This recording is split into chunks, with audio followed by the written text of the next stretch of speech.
paboritong barbecue ng mga Pinoy, binigyan ng twist. Hindi na raw kailangang hintayin ang dulo para makain ng taba.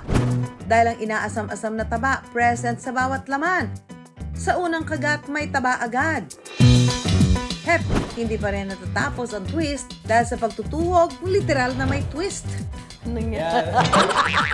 May lawit-lawit pa. Dahil kasi mahilig ako sa taba. Ako nakalawit yung taba.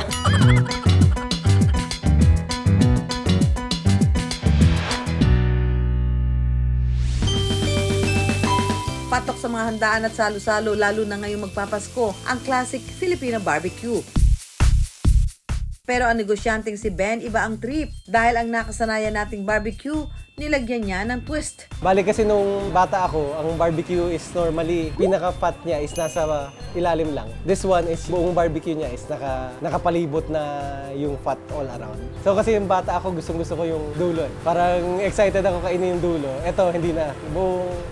Buong barbecue is lahat may taba.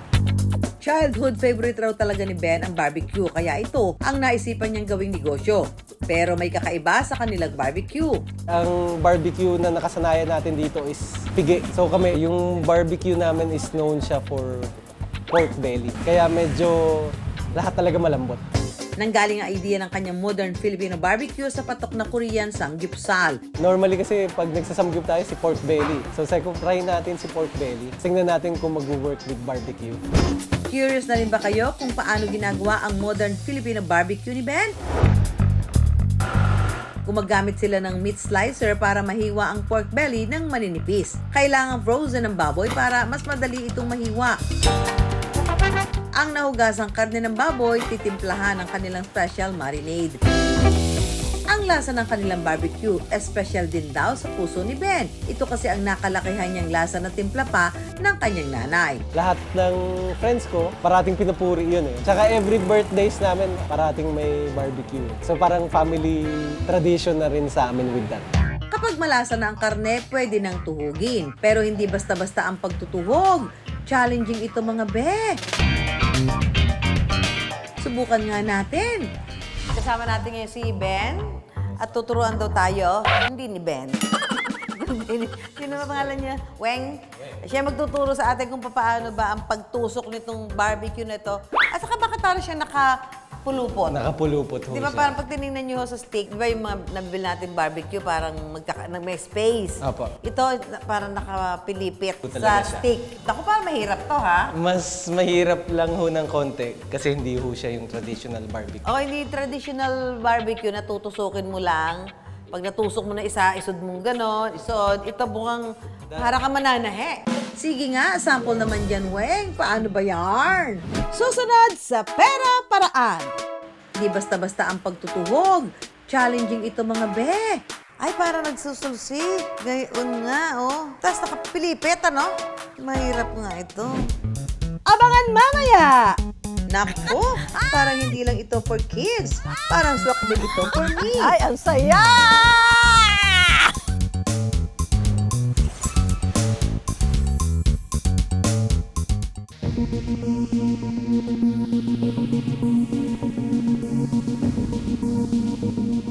Ay, parang nagsusulsi. Gayon nga, oh. Tapos nakapilipit, ano?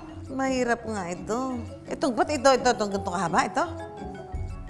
Ito na lang.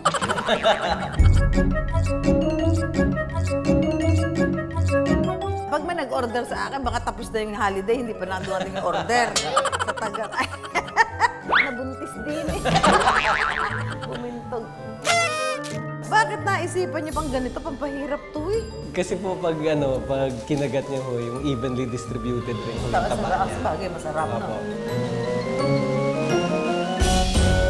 Bagsakan na.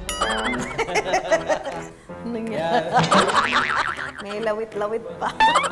Dahil kasi mahilig ako sa taba. Ako nakalawit yung Kaya taba. talagang marami hong tabaho kagad. Hindi na itago yung taba. Teka lang.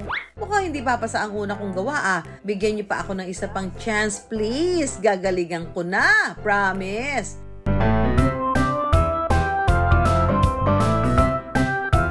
Op! Ah! Bonda mabadat lang din sa dulo. Pero pwede na. Medyo hawig na. Ayan! Pareho na, oh. Di ba? Lamit na, oh. Alin ang naiba. Oh. Kaya lang sa akin, di masyadong kita yung taba. Yung kay Weng, kita mo talaga yung spacing ng taba niya. Ito, hindi masyado. Oh. Pero at least, di ba, malapit na siya. Oh, konti na lang. Pagkatapos tuhugin, pwede nang ihawin. Kapag luto na, ano pa nga ba? Kain na! Kaya ba yung lasa niya, ha? Napakalambot. Naghalo yung ano niya, yung tamis. Manamis-namis na maalat-alat. Bagay na bagay sa kanin. Pwede na pong pangulam. Masarap po. Pasado sa taong bayan, sa akin kaya. Lambot. Oh, saka sarap. Sarap nga. Talaga naman may pagmamalaki pala itong barbecue na to. Dahil tamang-tama yung may tabakang konti, may laman, saka yung lasa, napakalasa. Ang lambot ng karne, malasang-malasa talagang nanunuot yung linamnam hanggang dun sa duluduluhan ng karne. Masarap. May 3 sizes ang kanilang barbecue. May Baby Q na 8 inches, Mommy Q na 10 inches, at Daddy Q na 12 inches. Nagkakahalaga mula 35 hanggang 55 pesos. Para naman sa may mga party at gatherings ngayong magpapasko, makabibili ng bundle sa halagang 400 hanggang 620 pesos ang isang dosena, depende sa size ng barbecue. Kung may alta presyon, huwag mag-alala. Meron din silang chicken barbecue at boneless chicken fillet. May limited offer din sila ngayong magpapasko sa chicken inasal at liempo. 2022 sinimulan ng negosyo. Ngayon, mayroon na silang mahigit 10 branches. 3 rito ang kay Ben habang franchise naman ang iba. Isa sa mga franchisee ang engineer na si Ryan, may 2 na siyang branches nito. Naisipan ko na lang din bigla na why not start something, another passive income. Ganon. So, nag-franchise ako. Yung pinaka nakakatuwa about this is yung pag sinasabi ng mga tao na, uy, ang sarap na ito. 230,000 pesos ang kailangan para makapag-franchise nito. Pag peak ganitong December, kaya mag 15,000 pieces ng per store. So mga December, siguro estimated nating income is mga 150 net na yun. Hindi sukat akalain ni Bena ang inihahanda lang nila noon sa kanilang mga salo-salo, mapagsasaluhan pa ng mas maraming tao. Kung sa akin masaya ako, feeling ko mas masaya yung mom ko. Na there's something na she can be proud of. Na alam niya, pwede niya sabihin, ako nakaisip niya ang lasang yan.